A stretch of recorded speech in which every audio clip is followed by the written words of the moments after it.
I came in this business saying I was going to expose. When I talked about Michael Jackson, when I talked about R. Kelly, they canceled me for these things because why would you talk about another black dude? Vous avez déjà joué avec une pelote de coton? Est-ce que certains d'entre vous ont des animaux de compagnie? Vous savez, souvent quand t'as un chat, vous jetez comme ça là, vous tirez, il vous suit. Vous avez déjà joué avec ça? Bonjour tout le monde, c'est Stevie de Music Feelings, j'espère que vous allez bien. Déjà, je vous souhaite bonne année. Si vous m'avez vu avant ou si vous me voyez dans les parages, ça c'est vraiment la première vidéo que je tourne en 2024 et je vous souhaite vraiment tout le meilleur. Pour ceux qui ne me connaîtraient pas et qui ont cliqué sur cette vidéo, je suis donc un blogueur, analyste, youtubiste, youtubeur, enfin j'analyse plein de choses, principalement la musique, le R&B parce que c'est la vie, mais aussi la pop, le hip-hop, les musiques africaines et tout ce qui touche un peu de près à la culture, à la pop culture, même au crime. J'ai un peu des appétences dans tout ça si vous fouillez sur ma chaîne. Et je me permets de vous dire ça parce que bon, on est en 2024 et le message de bonne année que j'ai reçu de ma propre sœur était de me dire que j'étais à peu près de la génération de Gabriel Attal et que c'était une honte que je n'ai pas de poste de ministre. Quelle indignité. Dans ces conditions, difficile de bien commencer 2024, mais c'était pour vous dire que si vous avez un poste de ministre quelque part, pour que je puisse ensuite passer au premier ministère, mais déjà un poste de ministre, secrétaire d'État quelque part, je suis prêt. C'est-à-dire que quel que soit le pays, la nationalité, Portugal, Congo, Togo, enfin j'ai un CV potable, mais je suis prêt à changer de nationalité dès que c'est possible pour ce poste. Algérie, Colombie, whatever. Si vous avez un poste de ministre disponible, la souffrance, c'est fini en 2024. Atoll nous fournissait les lunettes, Attal nous a montré la voie. À quel moment a-t-il commencé à y avoir plus de bougies que de gâteaux? On se retrouve donc aujourd'hui pour parler de l'interview de Katt Williams, comédien très célèbre afro-américain qui fait le buzz. On est, je pense, déjà à plus de 40 millions de vues sur YouTube. C'est l'interview dont tout le monde parle, qui dure 3 heures de temps, parce qu'il dénonce ce qui se passe à Hollywood. All of these big dick deviants is all catching hell in 2024. It's up for all of them. It don't matter if you Diddy or whoever you is. Parce qu'effectivement, Katt Williams cite beaucoup de noms. Il attaque beaucoup de ses confrères comédiens. Cedric the Entertainer, Kevin Hart, Steve Harvey. Il cite beaucoup de gros noms de l'industrie perverse selon lui, à savoir Diddy, Michael Jackson, R. Kelly. Et pour beaucoup, il a la légitimité de le faire parce qu'il a le côté James, le côté je suis venu, j'ai vu, j'ai vaincu.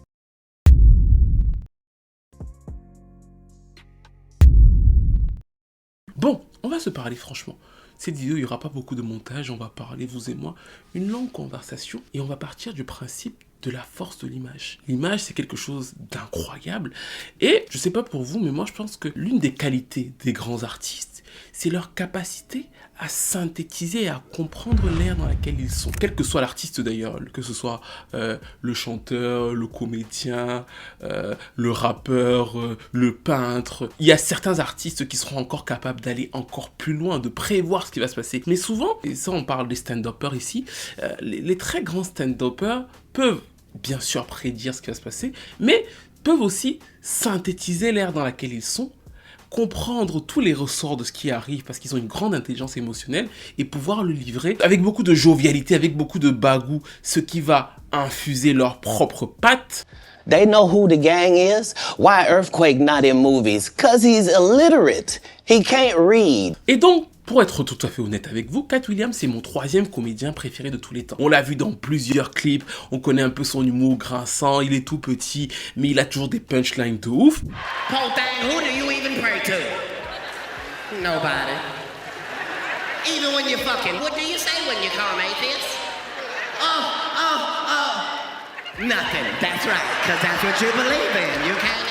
Et dans mon petit classement, à moi, il y a Dave Chappelle, il y a Richard Pryor qui est encore autre chose, il y a Monique et il y a Katt Williams. Et l'une des forces de ces stand-uppers, que je ne retrouve pas forcément chez plusieurs stand-uppers français, ce qui n'est pas une critique, mais c'est peut-être parce qu'aussi l'anglais est une langue beaucoup moins écrite, donc en fait souvent les stand-uppers français sont moins forts dans la capacité à retranscrire l'image, parce que justement pour moi l'une des grandes forces de Dave Chappelle ou alors de Katt Williams, c'est leur capacité à créer l'image, c'est-à-dire qu'ils envoient une image dans ton cerveau qui est très claire et qui est très drôle, et comme l'image est envoyée et qu'elle est claire et qu'elle est drôle, ils réussissent derrière à faire passer leur message avec plus ou moins de finesse selon les sketchs, mais pour moi de façon générale avec énormément de finesse. Et c'est donc là qu'on retrouve donc le fameux exercice de la pelote de laine, c'est-à-dire qu'à chaque fois la pelote de laine est là, elle s'inscrit dans votre cerveau parce que très souvent c'est une image qui est très drôle, dont vous dites tous ha ha ha ha ha ha ha, et ensuite directement derrière les messages s'enfilent, et c'est donc là qu'on se retrouve avec cette fameuse interview de Cat Williams chez Shannon au club Chéché, et il vient là déjà avec un fort ressentiment. Il est fâché parce que plusieurs comédiens sont passés avant lui et ces comédiens là ont, selon Cat Williams, menti. Donc Cat Williams a regardé, et il le dit, tous les épisodes de Club Chéché, il l'a regardé de bout en bout, et ceux qui ont vu les 3 heures savent qu'il l'a regardé. Il vient préparer, et donc du coup, il répond notamment à plusieurs des comédiens. L'un des points principaux qu'il évoque, c'est notamment le plagiat de Cedric the Entertainer. Il dit que Cedric the Entertainer a plagié dans les sketchs et a nié au Club Chéché qu'il avait plagié. Donc il y répond, et ce qui nous intéresse dans la réponse, c'est la manière dont il répond. C'est-à-dire que dès qu'il parle de Cedric the Entertainer, la première chose qu'il fait, c'est qu'il projette une image. Il critique son image. Il dit, cette espèce de petit gros porc avec ses mains comme ça et tout. I'm just saying I can't let these dudes lie. Cedric sitting here telling you why he ain't a movie star. He over here look like a walrus. You didn't say nothing. He can't even get his arms off his stomach sitting over here. Why I'm not a movie star. Il le mime, et là d'un coup, enfin, vu qu'on voit Cedric the Entertainer et qu'on se dit, mais Cat Williams a osé venir parodier Cedric the Entertainer comme ça, un autre gros comédien, ben en fait, directement, on a envie de rire, et en plus il y a le côté gangster, clash du truc, et directement tout ce qu'il dit après, on est déjà un peu acquis à sa cause, parce que du coup on a déjà rigolé, quand il enchaîne en disant, ben en fait il ne peut pas danser, il ne peut pas chanter, il ne peut pas écrire un texte, comment est-ce qu'il aurait pu devenir une star de cinéma, et en plus il m'a volé, ben en fait vous comprenez que, si vous êtes honnête avec vous-même, l'image première étant tellement forte et tellement drôle, et l'enchaînement des vannes sur Cédric après l'image étant tellement ciselé, on est acquis à sa cause. He never wrote anything. Remember, when Cedric the Entertainer starts, he's supposed to be singing, dancing, and telling jokes. That's why he's called the Entertainer. Right. We found out he can't sing, can't dance, and doesn't write jokes. Et quand on voit les deux sketchs, effectivement, on peut penser qu'il n'a pas tort et que Cedric the Entertainer s'est peut-être fortement inspiré de son sketch. Mais la droiture de sa logorée qui discrédite globalement toute la carrière de Cedric the Entertainer vient après qu'il nous ait flatté avec l'image. Here we go.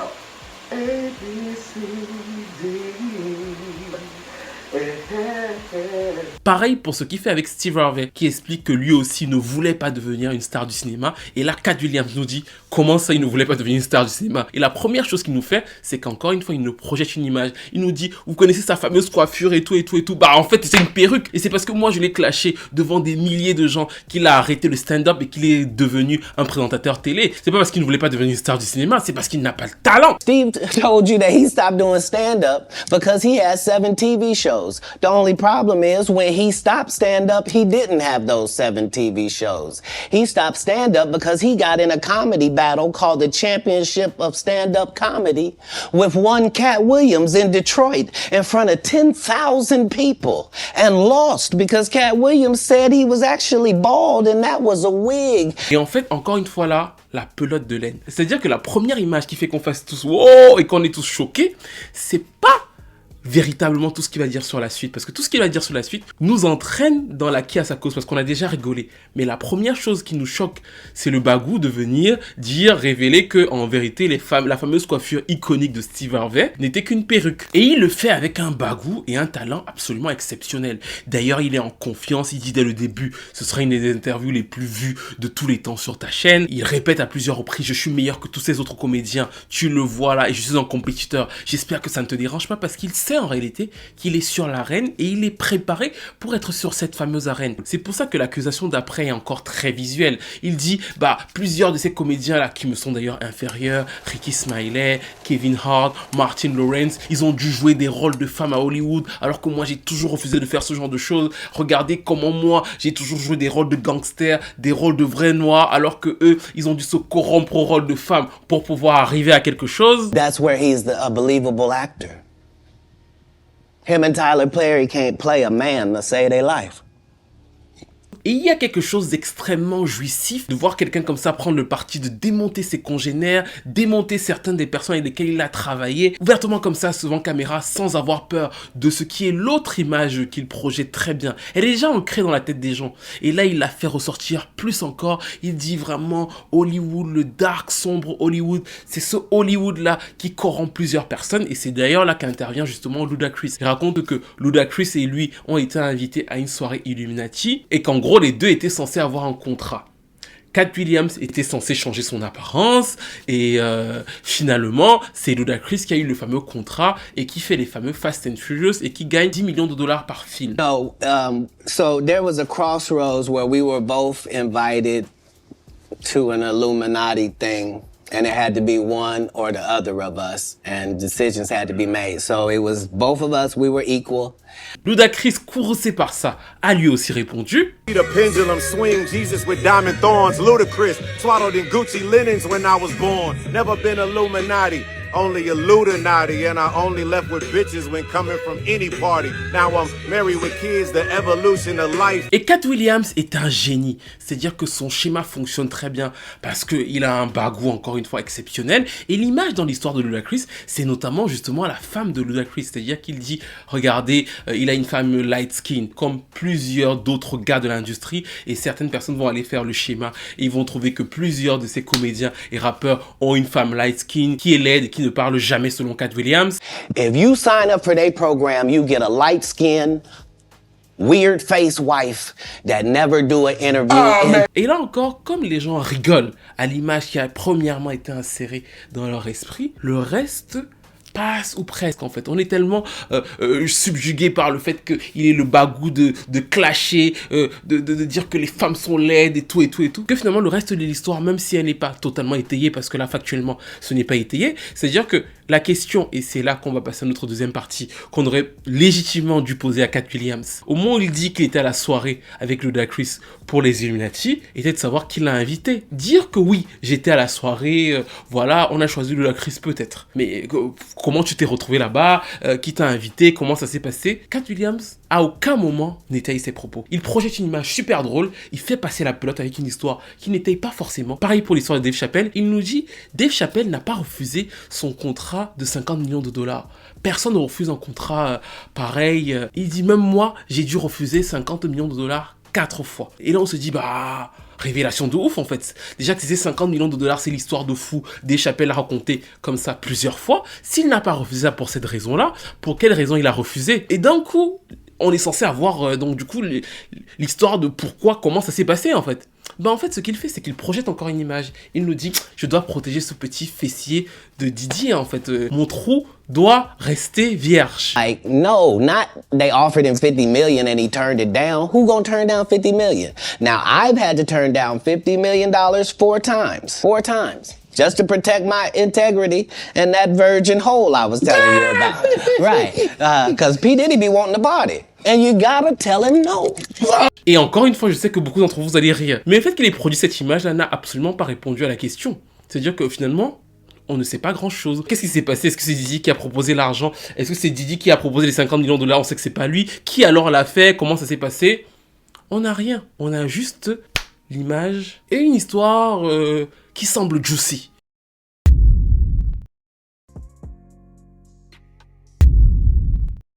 Là, je pense que vous avez compris, quelle que soit votre opinion sur ce qu'il dit, pourquoi ça fonctionne. Le mécanisme qui fait en sorte que ça marche et qu'on est choqué et que finalement, même si on n'a pas tout le bout de l'histoire, on est tellement scandalisé par la projection de l'image qu'on est à fond à se dire il est forcément l'outsider du game. En plus, il le dit à plusieurs reprises. Mais la seconde question que vous pourriez vous poser, c'est de savoir pourquoi est-ce que Shannon, bah du coup, qui est l'intervieweur, ne va pas un peu plus loin dans ses questions, comme on lui a d'ailleurs posé la question après l'interview. Et ça, c'est parce que c'est très simple. Quand vous regardez l'interview, autant il joue avec nos nerfs dans la manière dont il projette l'image et il nous fait la petite ficelle, autant avec Shannon, il joue à la baballe. Toutes les références, regardez l'interview, toutes les références qu'il fait à Shannon sont des références sportives. Why comedy guys can't just get along? Yes. Why didn't you get along with the other teams you were competing against? But I'm not scared of being the competition any more than you were when you lined up across from a superior team. Yeah, on paper, they're a better team. Right. They have all the assets and resources and we don't. But let us get on the line, boy.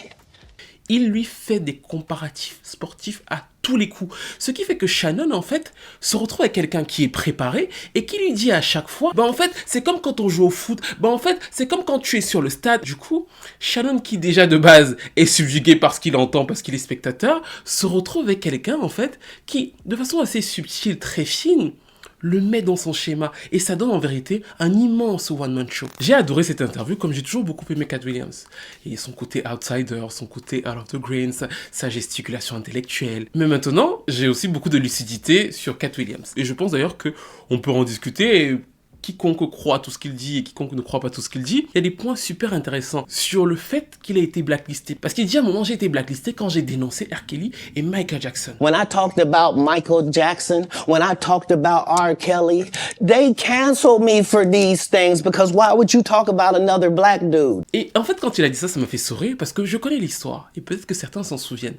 En 2006, au summum de sa gloire, Cat Williams fait un stand-up avec un sketch où il clash clairement Michael Jackson. Le sketch, il a été repris par plein de personnes, mais il est hyper dur, hyper violent avec Michael Jackson. Fuck Michael. He spent his whole life trying to be a white woman, his whole motherfucking life. Then as soon as the nigga get in trouble, now he want to be surrounded by Muslims and shit. Michael, you ain't no motherfucking Muslim. You can't even be a Muslim. You got a white woman pork face. C'est une vanne qui est devenue célèbre parce que ça a été transformé en femme asiatique et je le redis souvent. Mais l'originel de cette vanne-là, que Michael Jackson commençait à ressembler à une femme blanche, je crois que d'ailleurs, je sais plus quel humoriste français l'a repris, je crois que c'est, je sais pas si c'est Farid, c'est pas une attaque, je sais plus lequel, ou Thomas Ndijol, c'est pas pour dire qu'ils ont copié ou quoi que ce soit, c'est qu'ils s'en sont inspirés, enfin voilà, c'est pas un truc médiocre, mais je sais que quelqu'un a repris le truc de Michael Jackson en femme asiatique ou femme blanche là, et le sketch originel, c'est le sketch de Cat Williams, qui à l'époque, moi, immense fan de Michael Jackson, m'avait posé problème, même si en même temps, il est hyper drôle. Il dit que ce n'est plus un homme noir, que voilà, il passe ses journées à renifler l'entrejambe des petits garçons, qu'il mérite, voilà quoi. Il dit des choses très très violentes sur Michael Jackson. Fuck Michael. Et là, je veux que vous compreniez le contexte. C'est d'ailleurs pour ça que quand je vois les gens aujourd'hui cancel à tout va, je dis toujours et je le redis, Michael Jackson serait totalement mort en 2023. C'est-à-dire qu'en 2024, on brûlerait Thriller là partout. Tu écoutes Michael Jackson, on pourrait te couper la tête pour ça. Parce qu'à l'époque déjà, c'était très dur de son vivant pour lui. Et l'une des choses qui fait la polémique et le succès de ce sketch, c'est qu'il le dit d'ailleurs, on va me cancel parce que je suis noir, je suis un noir qui attaque un autre noir, mais vous l'avez vu, il ne ressemble plus à un noir, c'est un homme blanc et tout, on va pas le défendre sur ce genre d'accusation. Et c'est outsider, c'est-à-dire que dans la communauté noire, même si Michael Jackson était quand même beaucoup attaqué, vous voyez que le plus grillé et tout, c'était quand même en mode bon, on va pas l'acculer vu qu'il était déjà acculé de fou par le mainstream. You don't believe me? Tell me when's the last time Michael was in a relationship that you believed. Quand il dit à ce moment-là que certaines personnes l'ont blacklisté et lui ont fermé les portes, je veux bien le croire parce que, et c'est là la subtilité du truc, plein de gens dans l'industrie Black Hollywood, comme lui-même dit, était un peu en défense de Michael Jackson parce que c'est un homme noir qui a souffert sa carrière et tout. Mais il y a une grosse partie de la street, et c'est là que c'est super important, qui est le public de base de Cat Williams, qui est ce qu'il veut, c'est-à-dire que ce truc un peu outsider, on renifle le game et tout, n'était pas pro Michael Jackson, n'était pas pro Michael Jackson comme ça. Et c'est donc pour ça que à ce moment-là, il les récupère. Il sent l'odeur du truc, il se dit « Ah, moi je vais de ce côté-là ». Et même si effectivement à ce moment-là, il perd sur une base de mainstream, il a ce côté où, pour son audience, c'est un peu un des mecs qui dénonce ce qui se passe de plus en plus dans le game. Mais il y a un truc qui est intéressant avec la rue, c'est qu'elle change. C'est-à-dire que les années passent et en 2012, quand Michael Jackson meurt, il retrouve, parce que c'est vrai qu'il retrouve ce qui n'était pas vrai, un fort capital sympathie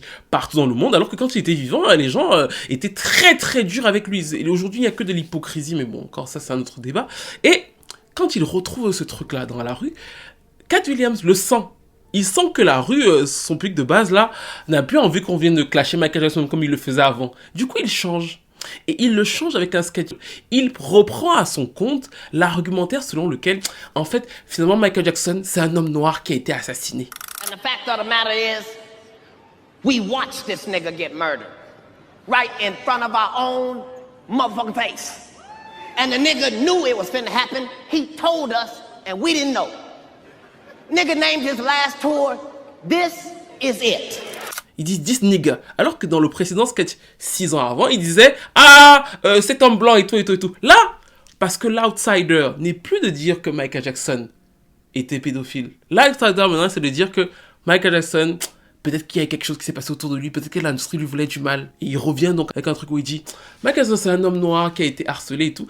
Et c'est pas très bien passé ce sketch parce que beaucoup de gens se sont souvenus que mais en fait, à quoi tu joues? When I talked about Michael Jackson, when I talked about R. Kelly, Surtout que là, quand il remet Michael Jackson dans la conversation de pédophilie en disant que la vérité doit sortir, je les ai dénoncés depuis longtemps, c'est encore un changement de discours par rapport à 2012 où il était plutôt tendre avec Michael Jackson. Finalement, il revient sur ses bases en disant ouais en fait, moi j'avais dit depuis le début que c'était un pédo et tout, pour pouvoir se reprendre sur une nouvelle position de outsider. Et là, je veux vraiment que vous entendiez ce que je dis parce que vous avez chacun le droit d'avoir vos opinions. Moi, connaissant Cat Williams, je pense que son grand génie est là. C'est cette capacité à sentir la street. Il a une intelligence émotionnelle incroyable. Des fois, les gens me disent que j'aimerais être chanteur et tout. Moi, j'ai jamais voulu être chanteur, vraiment. En revanche, Cat Williams et d'autres personnes comme ça, même Dave Chappelle, j'admire chez eux le côté de sentir comment ça se passe, de sentir la street et de pouvoir le retranscrire avec une finesse incroyable. C'est-à-dire que vraiment, et pour moi, ce qu'il fait, c'est exactement ça. Ça ne veut pas dire que ce qu'il dit est faux, hein.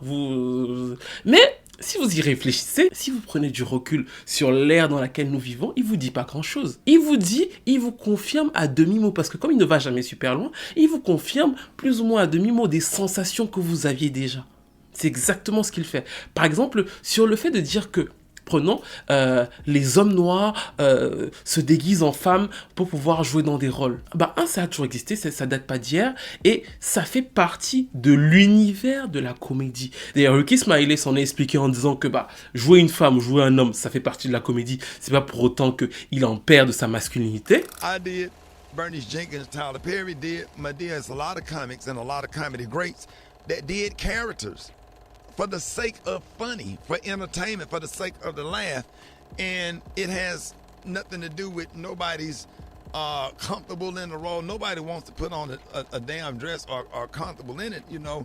That has nothing to do with my manhood being lessened for trying to play a role and trying to put food on the table for my family. Plein d'acteurs, noirs comme blancs, ont interprété des rôles de femmes. Plein de comédiens d'ailleurs. Souvent dans la comédie, il y a ce truc de jouer une femme ou ce genre de choses. Et ça ne leur enlève pas, leur masculinité. Et surtout, ça n'a jamais, à part depuis quelques années, commencé à être décrit comme faisant partie d'un agenda du monde d'Hollywood pour pouvoir empêcher aux hommes noirs d'être totalement masculins et ce genre de choses. C'est-à-dire que c'est extrêmement récent. Pourquoi ? Parce que cette idée de l'agenda s'est jointe avec la montée de la mise en avant de plus de gays et de LGBT dans des films et dans les séries. Le fait qu'il y ait eu ça a donné le lien de dire « Ah, en fait, quand un homme jouait en femme... » Parce qu'à l'époque, malgré tout, quand on voyait Eddie Murphy, Terry Crews et ce genre de choses dans des rôles, on ne se disait pas forcément que ça les avantageait de jouer ce genre de rôle. Ils n'ont pas gagné d'Oscar ou ils n'ont pas eu plus de choses spécifiquement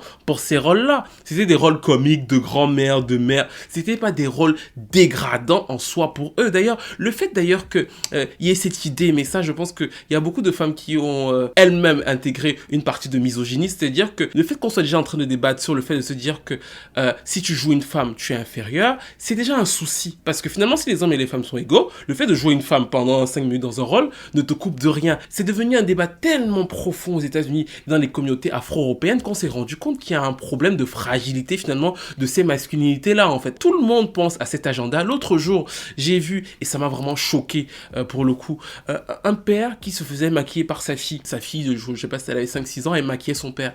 Et ça a créé un débat. Je me suis dit, en fait, beaucoup d'Afro-Américains sont en train de rendre le monde fou. Parce que plein de gens se disent que oui, mais est-ce que vraiment... non, enfin, les mecs qui me regardent, ou les gars, les papas qui me regardent, je pense que j'ai pas besoin de vous donner de conseils, je suis pas papa, mais je sais que vous n'allez pas me dire que si votre petite fille vous maquille parce que voilà, elle joue avec vous et tout, vous allez perdre quoi que ce soit de votre masculinité. Ça n'a aucun sens. Et si votre femme pense ça, il faut la quitter, elle restera sur Twitter. Mais l'idée étant ancrée, Cat Williams la ressort pour dire, finalement, eux, regardez, ils se sont prostitués pour être là où ils en sont, alors que moi, finalement, je suis resté très intègre. Alors que, par exemple, Martin Lawrence a certes joué Big Mama 2, mais Martin Lawrence, on ne peut pas lui enlever qu'il a un gros catalogue d'acteurs, en fait. Ce n'est pas résumer sa carrière à ça. Mais l'idée de dire qu'il a joué ça pour pouvoir arriver là, correspond au schéma actuelle de beaucoup de outsiders et tout et tout et tout. Et Kat le ressort comme la fameuse histoire de Weinstein. Il dit, bah en fait moi, Weinstein a voulu me faire une fellation devant toute mon agence. J'ai pas voulu et tout et tout et tout. Et là encore on a l'image, c'est-à-dire qu'on a l'image de Weinstein tellement horrible qui veut te faire une fellation et tout. Devant tout le monde. Donc on a l'image, on se dit mais vraiment ce gros dégueulasse, ce gros porc là. Voilà. Tu vois ce que je veux dire? On a ça dans notre tête. But he offered to suck my penis in front of all my people at my agency. What am I supposed to do? Et il nous dit, et après quand je suis arrivé sur le casting du film, il y avait 3 autres noirs, je me suis dit, He did all of that. I'm thinking I'm the only black person on the script. I get there, there's 3 other black guys on there.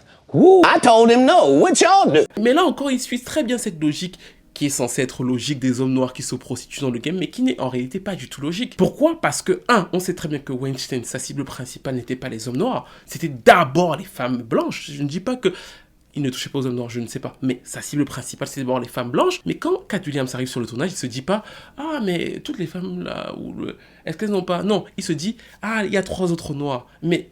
Là encore, et le deuxième point qui est incohérent, c'est que si toi tu as refusé, peut-être que les 3 autres aussi ont refusé, ils se sont juste retrouvés là, mais ils sèment le doute. Ils sèment ce doute-là parce que, donc on va se dire, forcément, tous les noirs qui réussissent ont couché pour réussir. Et c'est le petit truc en filigrane du truc de Cat Williams qui me gêne, c'est-à-dire que dans le filigrane de ce qu'on a déjà sur Internet, comme il le retranscrit, même s'il ne le dit jamais, on voit quand même que l'idée derrière, c'est que quand vous voyez un black dans l'industrie, sachez qu'il est passé par des trucs sales pour y arriver. Alors, peut-être que c'est vrai, mais moi j'ai un vrai souci à verser le soupçon sur tout le monde comme ça, parce que ça stigmatise des personnes qui déjà dans une industrie que tout le monde dit raciste, y compris les personnes qui soi-disant dénoncent ce genre de choses, bah en fait, se retrouvent encore dans le cas de dire, finalement, est-ce que tel n'a pas fait ça? Non, moi je préfère penser que tout le monde travaille pour réussir, et tant qu'on ne m'a pas prouvé que tu n'as pas travaillé, et que tu as fait des pratiques occultes ou je sais pas trop quoi pour réussir, et en plus en vérité, moi je m'en fous, enfin, si ce n'est que moi je m'en tape. Tant que ça ne touche pas à ma propre vie, franchement, tu peux faire ce que tu veux, moi j'écoute ma musique et on continue la journée. Mais l'idée qui me gêne, c'est vraiment ce petit truc, surtout que derrière, encore une fois, il ne déroule jamais tout le fil de sa pelote.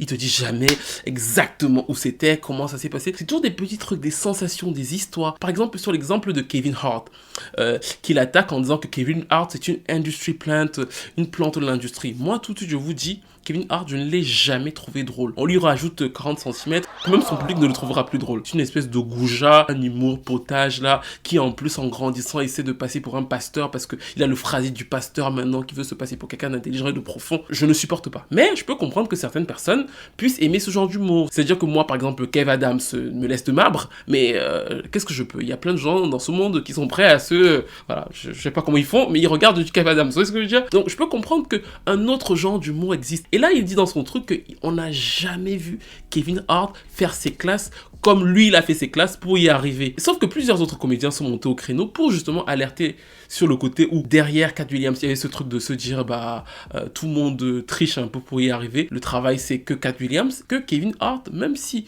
on peut ne pas apprécier son humour, il a fait beaucoup et il a travaillé. Ils ont connu le petit Kevin qui a fait ses classes pour y arriver. C'est pas juste quelqu'un qu'on a planté là pour pouvoir dominer l'industrie et tout. What I about this whole thing is how nasty the internet is. How you try to discredit anybody's hustle. It was said that Kevin Hart is a plant. Kevin Hart didn't put the work in. But I would say, this is not taking any sides. I don't want to play that shit because at the end of the day, I'm a funny motherfucker myself. But I remember a young Kevin Hart. I remember a Kevin Hart that used to commute from Philadelphia to New York every night. I remember... Mais tout ça est marrant parce que ça nous montre l'hypocrisie d'Internet et des réseaux sociaux. Par exemple, quand Cat Williams s'attaque aux fameuses femmes, les femmes des comiques et tout, il dit ils ont tous la même femme, light skin et laide, et on ressort les portraits des femmes et tout le monde est là, oui. Normalement, on aurait dû avoir plein de féministes qui disent non, c'est pas normal et tout. On n'a pas eu ça. On n'a même pas eu plein d'afro-féministes. Non, on n'a pas eu ça. Personne, tout le monde s'est tué.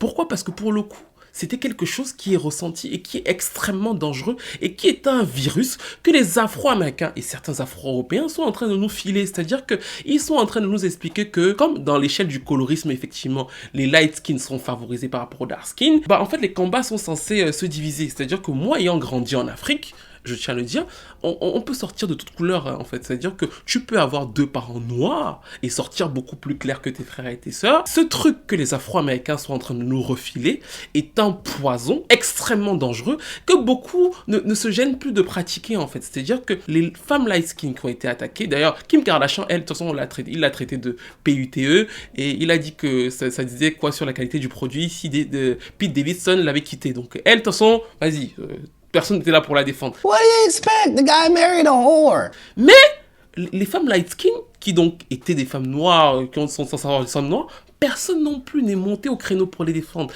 Ça vous dit beaucoup de choses sur l'ère dans laquelle nous sommes, qui est extrêmement dangereuse. Ça vous dit aussi beaucoup de choses sur ce que je vous dis tout le temps, sur tous les gens qui sont soi-disant activistes là et qui ne comprennent pas ce qu'ils défendent. C'est-à-dire que si les Afro-Américains ne disent pas quelque chose, ils sont pas capables d'avoir la réflexion de la voir. Ils font du prêt-à-penser. Les Afro-Américains disent ça, on répète. C'est que ça qu'ils font. Ils sont pas capables de projeter une propre réflexion et ils sont des dangers parce qu'ils se font passer pour des activistes pour tout et n'importe quoi. Ils t'insultent, anathème, misogyne noire et tout.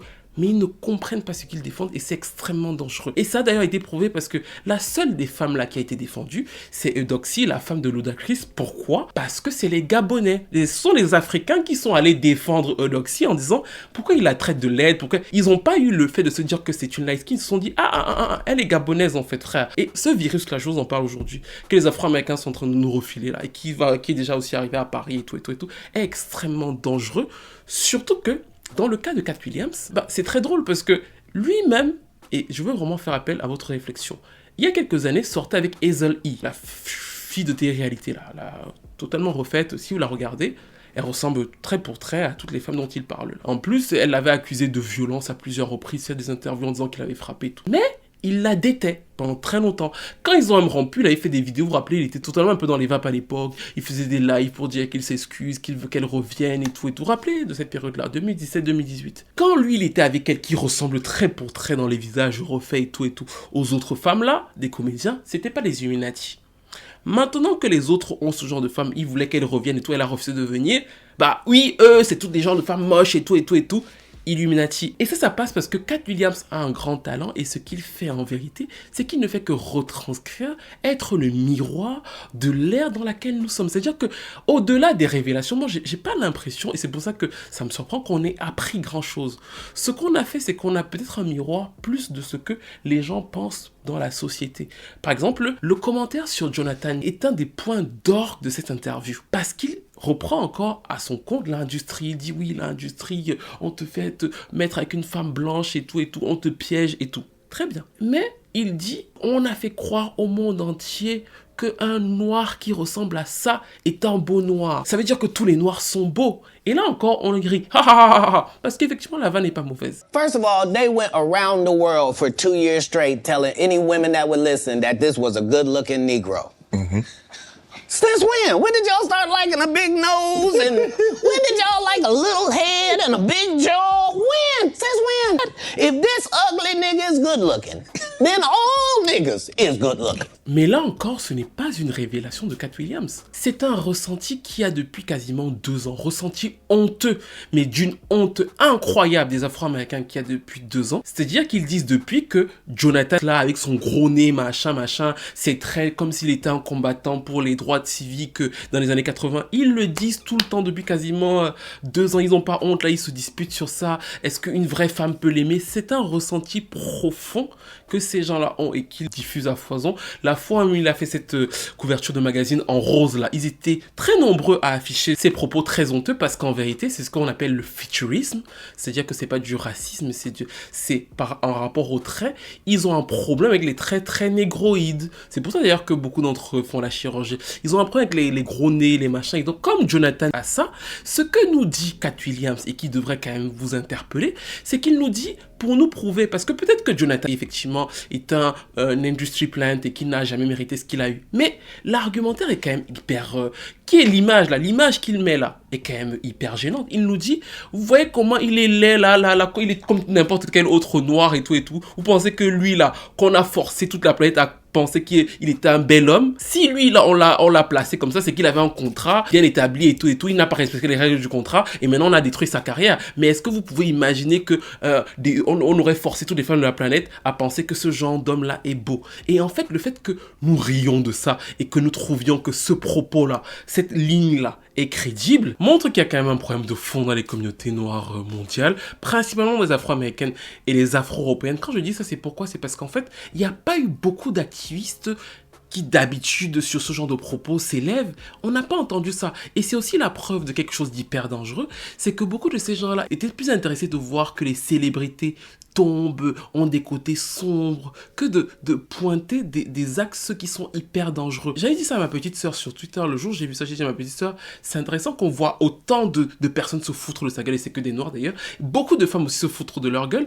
Pourquoi? Parce que le futurisme touche énormément les femmes en fait, c'est-à-dire que les femmes noires qui ont les traits négroïdes, enfin voilà, et ça me fascine de voir que on laisse dire ça chez un homme noir en se disant que bah en fait ça ne va pas toucher tout le monde. Bah bien sûr que ça va toucher tout le monde. Demain si Fantasia, que moi j'adore et que moi je trouve magnifique, gagne un Oscar, on dira que est-ce que vraiment une femme noire qui a des traits comme ça, vous voyez ce que je veux dire? C'est extrêmement gênant, et peut-être que si on dit ça, beaucoup de gens sortiront en disant vous voyez comment on traite les femmes noires, mais là encore c'est une construction mentale. Vous avez laissé qu'on dise ça des femmes light skin, vous laissez qu'on dise ça de Jonathan. À un moment il faut avoir une conviction, des idéaux. Beaucoup de gens peuvent me critiquer, mais si vous regardez ma chaîne, vous savez que je suis toujours droit dans ce que je dis et ce que je veux défendre. Donc je ne comprends pas cette espèce de truc de internet où on ne défend plus rien, on insulte les gens partout, et finalement sur des vrais débats, on se retrouve avec du vide total. Bref, moi j'adore Katt Williams. J'ai passé un super moment à voir et à revoir cette émission de façon générale, même si j'ai des critiques et tout. Mais j'aime son intelligence, je l'ai dit, sa gesticulation intellectuelle, mais je ne pense pas que ce soit quelqu'un de parfait. Lui aussi il est passé par plein de déboires, il n'aime pas se remettre en cause. Quand il dit que oui, il avait lu 3000 livres à 8 ans, franchement, 3000 livres à 8 ans, j'aimerais bien savoir qu'il lisait 3000 livres à 8 ans, c'est-à-dire qu'il a quand même aussi une manière de reprendre son histoire à lui, en l'améliorant de tous les côtés, et de laisser... de synthétiser l'air des autres en essayant de les rabaisser de tous les côtés. Mais lui-même le dit dans son truc, il dit je suis un compétiteur, donc en fait il sait ce que c'est, il dit je suis là pour pointer mes galons, et dans cet exercice-là c'est plutôt bien réussi. Maintenant, est-ce que tout ce qu'il dit est vrai? Est-ce que tout ce qu'il dit est faux? Je vois beaucoup de gens sur internet dire mais personne n'a dit que Katt Williams ment, parce qu'en fait, et ce que je vous ai dit ici là, c'est qu'en vérité il n'a pas besoin de mentir. Il projette une image qui parfois est vraie, et ensuite derrière il te fait passer la pelote, mais en vérité dans la pelote il te dit des choses qui sont un peu... voilà, il effiloche un petit truc. Et toi, du coup, comme tu es le petit chat, tu cours et tout. Mais jusqu'à la fin de l'interview, tu n'as jamais l'histoire en vérité. Vous avez des bribes de quelque chose qui ressemble à ce que vous entendez partout sur internet et tout, Illuminati et tout. Mais vous n'avez jamais la vraie histoire. Vous savez pas comment Katt Williams a été appelé par un Illuminati, à quelle heure, pourquoi il s'est retrouvé là. Vous avez jamais le détail de quoi que ce soit. Vous avez des petites phrases par-ci par-là. Vous avez les 50 millions de dollars qu'il a refusé 4 fois. Il vous dit, ah bah je devais garder mon anus vierge, voilà.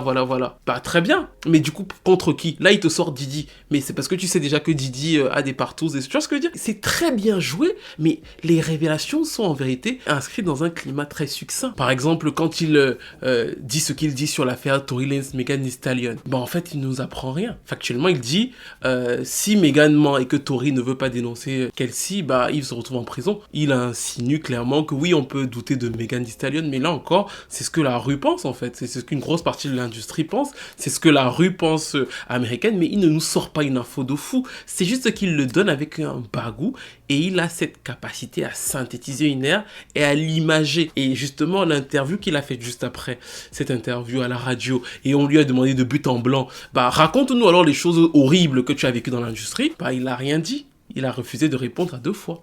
Et je pense d'ailleurs que jamais il ne dira rien, parce que le jeu d'avoir ce petit côté où il est un peu l'outsider, et cette interview est magnifique, elle va faire remplir les stades pendant 2-3 ans, tout le monde va en parler, voilà, c'est très bien travaillé, bah en fait, ça va lui remplir les poches, et dans 3-4 ans, il reviendra sur un autre schéma, et il écrira quelque chose autrement, mais il a ce flair de sentir la rue, qui pour moi ne veut absolument pas dire qu'il n'y a pas des pratiques occultes, ou que les gens ne font pas des dingueries dans l'industrie musicale, ou dans l'industrie du cinéma. Je pense en juste que si les gens en font autant dans l'industrie, ils ont besoin d'un Katt Williams, parce que Katt Williams joue très bien un pied dehors, un pied dedans, Et ça fait très longtemps qu'il le fait avec beaucoup de talent. Et à chaque fois, il y a beaucoup de gens pour tomber dans le panneau, à faire Michael Jackson, voilà, nanana. Et c'est son fond de commerce, c'est son génie, c'est son talent. Encore une fois, moi j'ai beaucoup d'admiration pour lui, mais l'admiration que j'ai pour lui ne veut pas dire que je suis d'accord avec lui sur absolument tout ce qu'il dit et tout ce qu'il fait. Je vous ai pointé de nombreux points qui me semblaient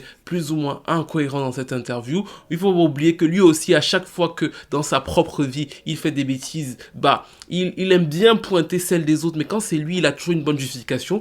Moi, je trouve que la vidéo de lui, là, quand on le voit être tapé par un gamin de 14 ans, montre quand même qu'il a souvent un petit souci avec des problèmes de stupéfiants.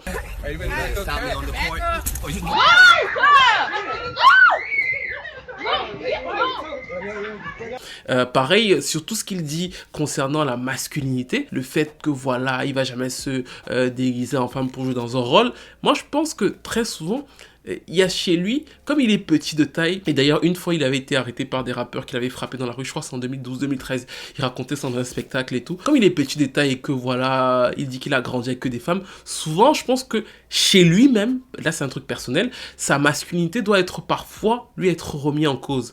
Et c'est pour ça que à titre personnel, il refuse ses rôles de se mettre dans la peau des femmes. Parce que autrement, il porte parfois des talons, il met du vernis dans la vie de tous les jours et tout, et c'est son droit le plus absolu. Mais quand il dit derrière, ouais ben en fait, eux ils se déguisent en femmes pour les films et tout, et c'est ça qui les fait avancer, je trouve que c'est un rapport que lui-même a avec ça, qu'il essaie aussi de retranscrire par rapport aux autres. Mais encore une fois, on peut être un homme noir et jouer un rôle de femme à Hollywood et ne rien gagner dans sa carrière. D'ailleurs, l'acteur qui le remplace dans Big Mama 2, l'a vécu. Black people, please, perspective, 2 words, balance and perspective. When you go, oh, this thing about black men in dresses, first of all, that's an old comedy staple.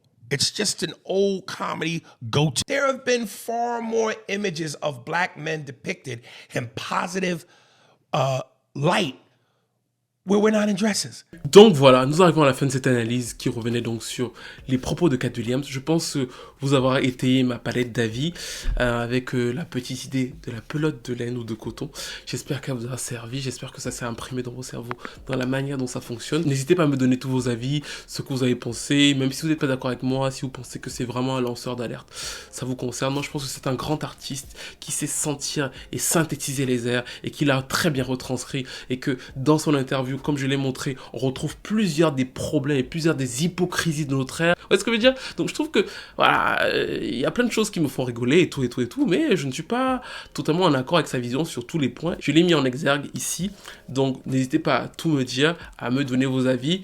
Bonne année encore une fois à tous. Abonnez-vous, partagez, commentez. N'hésitez pas aussi à me faire des petites lettres de recommandation pour des postes de ministre par-ci par-là, parce qu'il faut suivre Gabriel Attal. Donc là, voilà, le temps sera raccourci. Il faut vite devenir ministre pour pouvoir devenir rapidement là, voilà, Premier ministre aussi.